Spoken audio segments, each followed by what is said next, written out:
बिस्मिल्लाहिर्रहमानिर्रहीम। अस्सलाम वालेकुम। मैं जकी अब्बास हूं। नाज़रीन, आज 15 फरवरी है, हफ्ते का दिन है और अभी पिछली जंगें बंद नहीं हुई कि नई जंगें छेड़ने का ऐलान कर दिया गया है और इस बार ईरान को निशाने पर रखा गया है, जबकि ट्रंप की जानिब से यह बाज़ाब्ता तौर पर ऐलान किया गया था कि वो ईरान के ऊपर हमला नहीं करेगा। और ये उस वक्त की बात है जब ट्रंप जो है वो बातचीत कर रहा था। इंटरव्यू के दौरान सहाफी की जानिब से सवाल किया गया और कहा गया कि ईरान जितना कमजोर हो चुका है तो आप इस वक्त उसके न्यूक्लियर प्रोग्राम के ऊपर हमला क्यों नहीं कर देते। तो उस वक्त ट्रंप की जानिब से कहा गया था कि ऐसा पॉसिबल नहीं है, जितना आप ईरान को कमजोर समझ रहे हैं, ईरान कमजोर नहीं बल्कि बहुत ताकतवर है। इस वजह से हम उनके न्यूक्लियर प्रोग्राम के ऊपर हमला नहीं करेंगे बल्कि डील करेंगे। तो इस वजह से इसे ट्रंप को अनप्रिडिक्टेबल कहा जाता है, क्योंकि एक तरफ इसका बयान और होता है और कुछ ही देर के बाद बयान बदल जाता है। अब जनाबे वाला, अमेरिका और इजराइल की जानिब से मिलकर जो ईरान का न्यूक्लियर प्रोग्राम है उसके ऊपर हमले का ऐलान कर दिया गया है। बाकायदा तौर पर जो इस वक्त नेतन्याहू है उसने ट्रंप को कन्विंस कर लिया है और इस हवाले से वॉशिंगटन पोस्ट, हार्टिज अखबार, इंटरनेशनल जरीदे जो है वो ये रिपोर्ट करे कि एक बहुत बड़ा हमला और वो जो इनकी तनसीबात है और बिलखसूस जो ज़ेरे ज़मीन है वो इतने बड़े, आपको मालूम है कि अभी तकरीबन 1 से 1.5 हफ्ता पहले की बात है जब मैंने आपको खबर दी थी, मैंने आपको बताया था कि अमेरिका की जानिब से इनको बड़े तगड़े जो बॉम्ब है वो दिए गए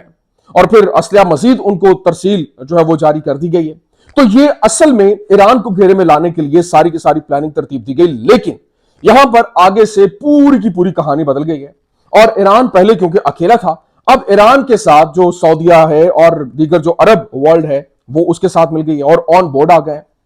और एक ग्रैंड अलायंस जो है वो बन गया है, जिसके बाद अब इजराइल समेत जो 17 अमेरिकी फौजी अड्डे मिडल ईस्ट के अंदर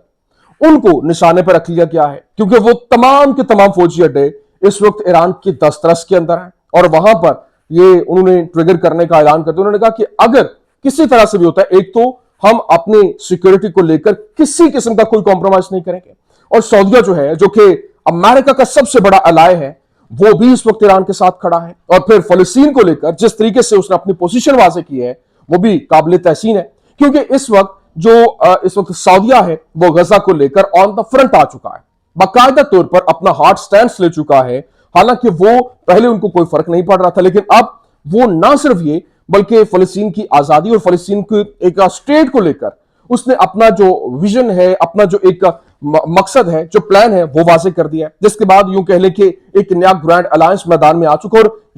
ये जो पूरे का पूरा सिनेरियो, जो इनका पूरे का पूरा प्लान था वो हाक हो गया है और जबरदस्त किस्म का रद्द-ए-अमल जो है वो सामने आ रहा है और किस तरह से इनके 17 जो फौजी अड्डे हैं उनको निशाने पर लिया गया है और उन्होंने कहा कि आप हमला तो करें। जो इस वक्त इजराइल है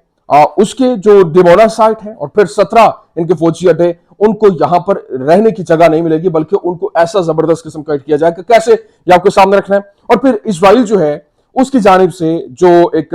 हमले की बातें की जा रही थी, आज उसकी जानिब से अपने इनके जो फलस्तीन के साथ जंगबंदी के मुआहदे को आगे बढ़ाते हुए जो 369 जो फलस्तीनी कैदी हैं उनको रिहा कर दिया गया और इनमें एक अहम तरीन जो कमांडर है,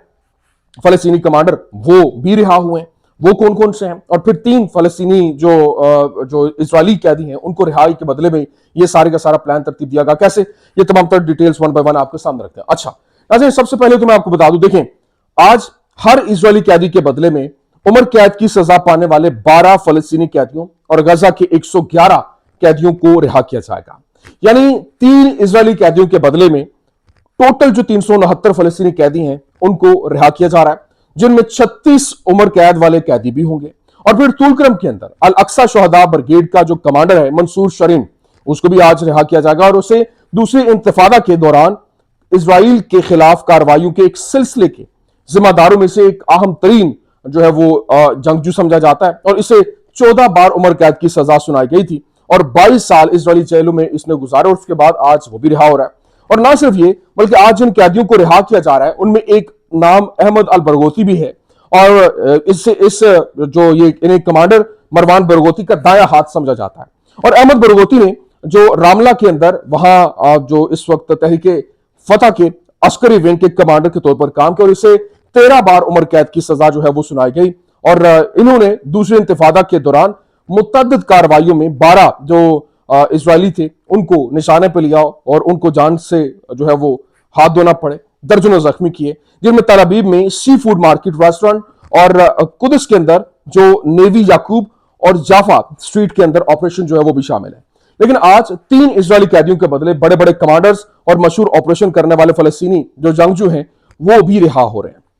अब जनाब वाला जो साबिक शनबेट के सरबराह है योरम कोहन, उसने कहा कि नेतन्याहू एक ऐसी स्टेट ऑफ माइंड के अंदर जा चुका है और ये वो काम कर रहा है जो मुतलकुल अन्नान जो जाबिर हुक्मरान है वो भी नहीं करते। लेकिन अब मस्जिद अक्सा तमाम तर जो मुसलमानों का किबला अव्वल है और मुश्तरका मिरास भी है और फलस्तीनी मुसलमान इसी मस्जिद अक्सा के दिफा की जंग भी लड़ रहे हैं और इसलिए पूरी मिल्लत इस्लामिया पर फलस्तीनी मुसलमानों की मदद करना दीनी फरीजा बन चुका है। जबकि अभी आप अंदाजा कीजिए कि एक तरफ ये सारे का सारा सिनेरियो बन रहा है और जो सऊदी अरेबिया ने एक बड़ा जबरदस्त और हार्ड स्टैंड लिया, यहां तक कि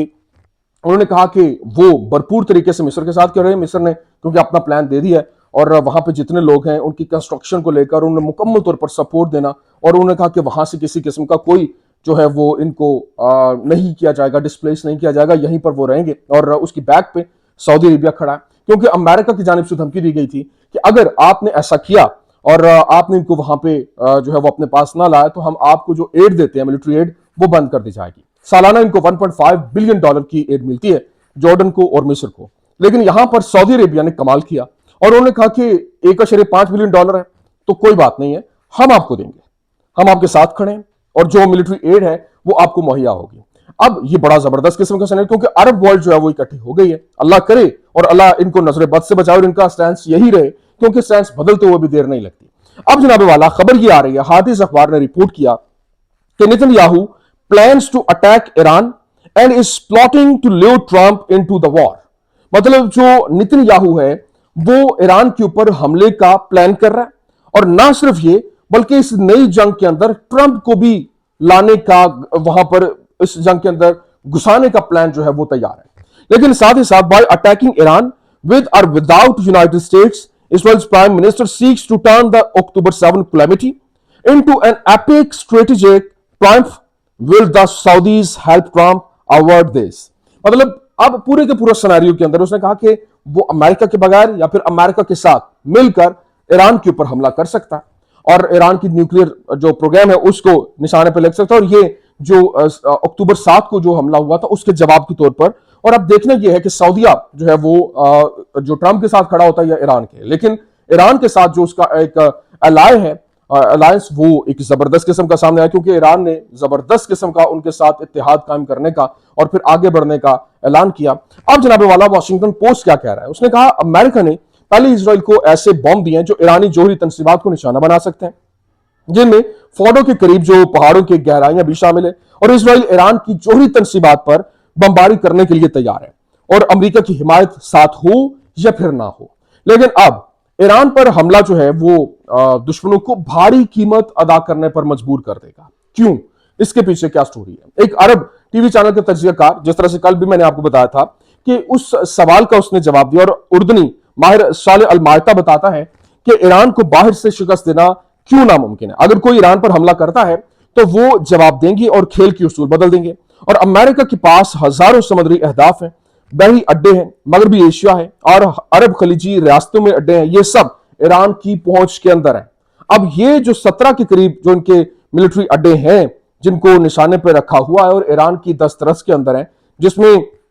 टर्किया के अंदर है एक, फिर सीरिया के अंदर है, फिर इराक के अंदर है, फिर जॉर्डन में है, फिर इजिप्ट में है, सऊदी अरेबिया में है और ना सिर्फ ये बल्कि जो इस वक्त यूएई है वहां पर, बहरीन में है, कतर में है, अरेबियन सी में है, जबूती में है। ये वो ममालिक हैं जहां पर एक बड़ी तादाद में इनके फौजी मौजूद है। तकरीबन टोटल इनकी तादाद 40,000 रह चुकी है। लेकिन अभी जो सिनेरियो जितनी तेजी के साथ बदल रहा है उसको देखा जाए तो अब हालात बहुत तेजी के साथ तब्दील हुए। यहां पर जो ईरानी इजरायली फॉरेन मिनिस्टर ने कहा कि all options are available to prevent Iran from obtaining nuclear weapons. जो इजराइल का फॉरेन मिनिस्टर है उसने कहा कि हम नहीं चाहते कि ईरान किसी तौर पर भी एक न्यूक्लियर ताकत बने और उसको हमने रोकना चाहे किसी सूरत भी हो। फिर यहां पर दूसरा इजरायली फॉरेन मिनिस्टर ने कहा कि our goal is prevent Iran from processing nuclear weapons because the threatens the Middle East and Europe. जो यूरोप और मिडल ईस्ट है उसको थ्रेटन कर रहा था। इस वजह से हम जो है वो ये हमारे लिए एक बहुत बड़ा चैलेंज है, हम ये ऐसा नहीं होने देंगे। अभी जनाब वाला जो सिनेरियो वो बहुत तेजी के साथ बदल चुका और ईरान अपनी पोजीशन वाजे कर चुका और वो किसी तौर पर भी स्पेयर जो है वो नहीं करेगा। सऊदीया जो है वो उसके साथ एक ग्रैंड अलायंस बन चुका है। आप अंदाजा करें कि एक तरफ सऊदीया ने पोजीशन ली और ट्रंप जो है वो भी डटा खड़ा है और वो कहता है कि यहां पर हम देखेंगे जो नेतन्याहू का प्लान क्या हो, हम उसके साथ खड़े हैं। जबकि सऊदीया जो है वो होस्ट कर रहा है रशिया और चाइना, रशिया और अमेरिका को वहां पर जो यूक्रेन जंग को लेकर वो किसी जो है वो यूरोप कंट्री में नहीं हो रहा, अमेरिका में नहीं हो रहा, बल्कि वहां पर वो एक सालसी का किरदार भी अदा कर रहा है। तो आप खुद पोजीशन देखिए कि वो किस पोजीशन में जा चुका। तो ये पूरे का पूरा मंजरनामा बड़ी तेजी के साथ यहां पर भी तब्दील हो रहा है। लेकिन अभी जो यमन है उन्होंने जबरदस्त किस्म का अपना मोमेंटम जो है वो हासिल कर लिया है। अपने हथियार जो है वो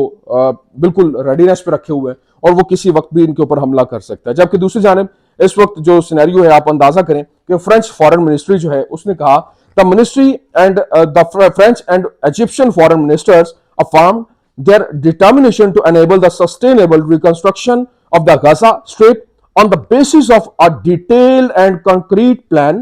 for the day after and integrated governance and security issues। मतलब जो सिक्योरिटी इश्यूज हैं और ना सिर्फ ये बल्कि जो इंटीग्रेटेड गवर्नेंस है उनको लेकर वो एक दोबारा से रिकंस्ट्रक्शन की बात करें और फ्रांस जैसा मुल्क खुलकर सामने आ गया कि वहां पर कंस्ट्रक्शन जो है वो होनी चाहिए। लेकिन अभी